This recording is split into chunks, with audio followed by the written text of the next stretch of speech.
baterai mobil listrik bisa meledak kapan aja? Tunggu dulu, ternyata yang lo takutin selama ini udah salah besar dari sananya. Jadi gini, banyak banget orang yang masih parno sama mobil listrik. Begitu dengar kata, baterai litium, langsung kebayang ledakan, api membara, kayak adegan film action Hollywood. Media sosial penuh video dramatis mobil terbakar, komentar nyinyir soal bahaya tersembunyi EV. Tapi coba pikir lagi, apa benar mobil listrik seseram itu? Atau jangan-jangan kita cuma termakan hoaks dan asumsi tanpa dasar yang disebarkan orang-orang yang bahkan gak pernah riset beneran? Soalnya, kenyataannya nih, produsen mobil listrik udah ngatur semuanya jauh sebelum kamu mulai khawatir. Mereka gak main-main soal keselamatan, dan sistem yang mereka desain itu jauh lebih canggih dari yang lo bayangin. Ini bukan cuma soal asal jalan, tapi engineering level tertinggi yang melibatkan puluhan ribu jam testing. Oke, sekarang mari kita bedah satu persatu. Menurut Ching Hock Rifin, seorang pakar yang udah bertahun-tahun berkecimpung di industri ini, baterai mobil listrik bukan sekadar kotak penyimpan energi biasa kayak power bank gede. Ini adalah sistem kompleks yang dirancang berlapis-lapis dengan proteksi maksimal dari berbagai skenario terburuk yang bisa terjadi. Bayangin aja, ada casing super kuat, bukan plastik murahannya, tapi material aerospace grade yang ngelindungin sel-sel baterai dari benturan eksternal yang brutal. Terus ada juga thermal barrier, semacam tembok anti panas yang fungsinya mencegah panas nyebar ke sel lain kalau ada satu sel yang bermasalah. Jadi kalau misalnya ada satu sel yang overheat karena defek atau kondisi ekstrim, panas nggak akan langsung merembet kemana-mana kayak efek domino yang bikin semua sel ikut terbakar. Sistemnya udah didesain buat ngisolasi masalah sebelum jadi bencana besar yang katastrofik. Nah, ini yang menarik dan sering diabaikan orang. Baterai di mobil listrik itu nggak ditaruh sembarangan, loh.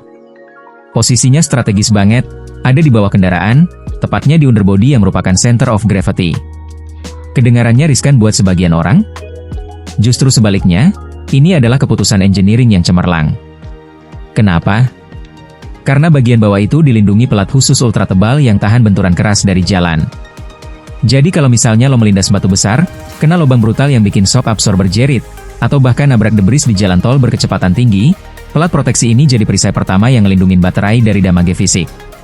Rifin bahkan bilang dengan tegas, pelat ini dirancang buat tahan impact yang nggak main-main. Kita ngomongin material yang bisa nahan benturan setara kecelakaan kecepatan menengah. Ini bukan plat tipis kayak tutup kaleng susu, tapi layar proteksi yang beneran diperhitungkan secara engineering dengan simulasi crash test ribuan kali. Terus ada lagi nih yang bikin makin aman dan ini detail yang jarang dibahas. Setiap modul baterai punya pemisah atau sekat khusus yang fungsinya powerful banget. Fungsinya simpel tapi dampaknya masif. Nahan penyebaran panas kalau ada gangguan di satu modul tertentu. Jadi, baterai mobil listrik itu nggak cuma satu blok gede monolitik aja, tapi dibagi-bagi jadi beberapa modul independen yang masing-masing punya sistem keamanan sendiri. Masing-masing modul punya thermal management yang terpisah. Kalau satu bagian kena masalah serius, bagian lain tetap aman dan nggak terpengaruh sama sekali. Ini kayak desain kapal Titanic yang punya sekat-sekat anti bocor. Meskipun satu ruangan kebanjiran karena iceberg, ruangan lain tetap kering dan kapal masih bisa bertahan. Bedanya, di mobil listrik, sistem ini beneran efektif karena udah diperhitungkan dari awal dengan teknologi modern. Smart banget, kan? Dan ini cuma salah satu dari sekian banyak layar proteksi. Dan tunggu, belum selesai ceritanya. Mobil listrik modern juga punya sistem pendingin aktif yang kerja non-stop 24/7 buat jaga suhu baterai tetap stabil dalam kondisi apapun. Bayangin baterai itu kayak atlet maraton profesional yang lari jarak jauh, kalau kepanasan dan gak didinginkan, performanya drop drastis, bisa overheat, bahkan kolaps di tengah jalan. Nah, sistem pendingin ini kayak AC pribadi eksklusif buat si baterai yang terus memantau dan menjaga kondisi optimal. Begitu sensor mendeteksi suhu mulai naik sedikit aja, bahkan sebelum mencapai level berbahaya, sistem langsung nyesuaiin kinerja dan nambah intensitas pendinginan biar panas nggak over dan merusak sel-sel baterai. Jadi baterai selalu dalam kondisi sweet spot yang optimal. Nggak pernah kepanasan, sampai bahaya atau kedinginan, sampai efisiensi turun. Ini teknologi yang udah diuji berkali-kali dalam berbagai kondisi ekstrim. Dari gurun pasir Saudi Arabia sampai salju Alaska, dan terbukti efektif banget dalam menjaga performa dan keselamatan. Sekarang, lo pasti penasaran, kalau misalnya worst case skenario beneran terjadi, ada kecelakaan parah atau kondisi ekstrim yang gak terduga, gimana? Tenang, masih ada backup plan yang komprehensif. Baterai modern dilengkapi sistem ventilasi khusus yang sophisticated banget. Kalau ada kondisi abnormal dan terbentuk gas berbahaya di dalam baterai, misalnya karena chemical reaction yang gak normal, sistem ini bakal ngalirin gas keluar dengan aman dan terkontrol tanpa membahayakan siapapun.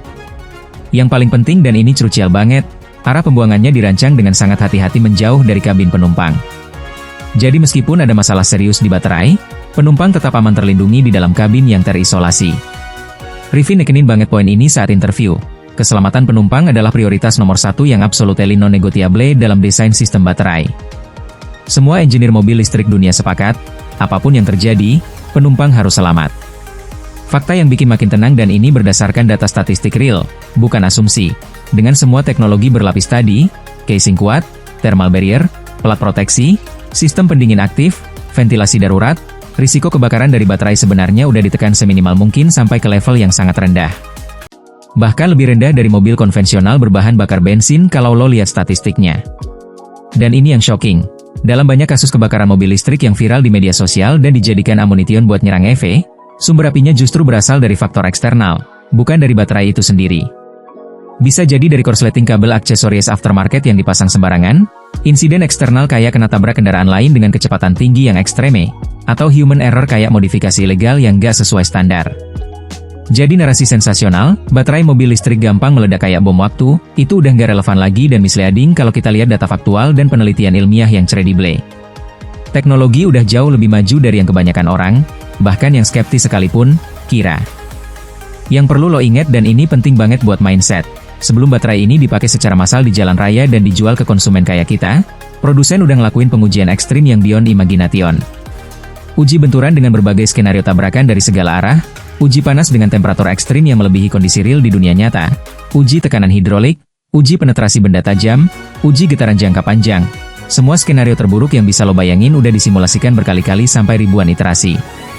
Baterai mobil listrik Toyota BZ4X misalnya, udah melalui serangkaian tes ketat yang memakan waktu bertahun-tahun dan melibatkan ratusan engineer sebelum akhirnya lulus sertifikasi dan dijual ke konsumen. Ini bukan asal produksi massal terus lempar ke pasar hoping for the best.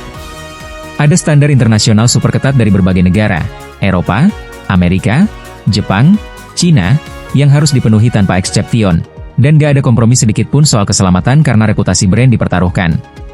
Jadi, kalau masih ada yang bilang mobil listrik berbahaya tanpa bukti ilmiah, mungkin mereka belum update info atau masih stuck di mindset lama yang outdated. Jadi kesimpulannya, baterai mobil listrik itu jauh lebih aman dari yang lo bayangin selama ini. Dengan sistem proteksi berlapis mulai dari casing aerospace grade, thermal barrier anti panas, pelat underbody ultra kuat, pendinginan aktif yang intelijen, ventilasi darurat yang sophisticated, dan pengujian ketat level internasional yang komprehensif, risiko kebakaran udah diminimalkan maksimal sampai level yang bahkan lebih aman dari mobil bensin konvensional.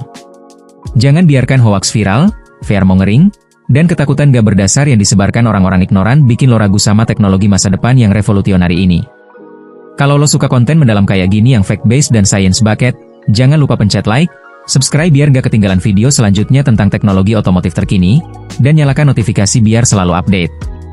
Share juga ke teman-teman lo yang masih skeptis atau takut sama mobil listrik, mereka butuh edukasi yang proper, bukan hoax murahan. Ada pertanyaan atau topik yang mau dibahas? Drop di komen, gue baca semua. Sampai jumpa di video berikutnya, stay curious and keep learning.